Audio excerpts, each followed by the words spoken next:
आज राष्ट्रपिता महात्मा गांधींची जयंती आणि त्याला अभिवादन करण्यासाठी आपण सगळेजण इथे आलेलो आहोत.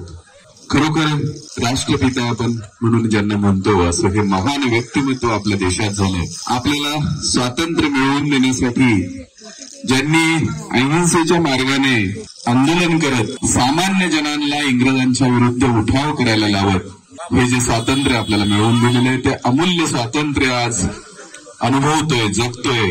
त्यासाठीचा महान त्याग, त्यासाठीची चालवलेली चळवळ ही आपल्या महात्मा गांधींनी आपल्याला दिलेली आहे. आज देशामध्ये, प्रत्येक देशामध्ये अणुबॉम्ब बनतोय, शस्त्रास्त्र नवीन नवीन बनतायत, हिंसेचे मार्ग अवलंबले जात आहेत आणि अनेक जण ज्या अहिंसेला नावं ठेवत होती त्याचं महत्व आज आम्हाला कळतंय की हा सगळ्या देशामध्ये शांतता, बंधुभाव निर्माण व्हायचा असेल तर ह्या महात्मा गांधींचा अहिंसेचा, बंधुभावाचा विचार आज एवढ्या वर्षानंतरही अमर आहे.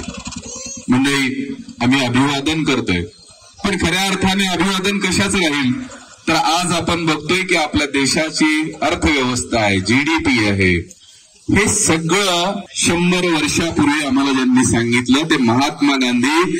त्यांनी जो नारा दिला होता की स्वदेशीचा नारा, स्वदेशी वापरा. म्हणजे आज आपल्या देशाचे माननीय पंतप्रधान नरेंद्र मोदी महात्मा गांधींपासून प्रेरणा घेऊन सांगतायत की आम्ही स्वदेशी वापरली पाहिजे, आम्ही आमच्या देशात बनलेल्या वस्तूंचा वापर केला पाहिजे, त्याच वस्तू खरेदी केल्या पाहिजेत.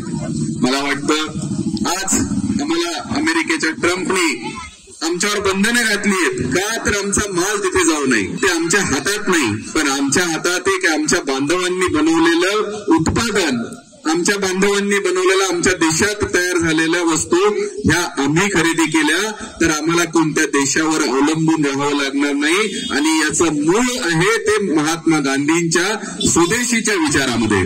त्यामुळे मी माझ्या स्वतःपासून सुरुवात करतो की आज गांधीजींना अभिवादन करताना मी खादी भांडारमध्ये जाऊन आपल्या स्वदेशीची खरेदी करेन, खादीची खरेदी करेन आणि सगळ्यांनाही विनंती करेन की आपणही या स्वदेशीचा अवलंब करावा.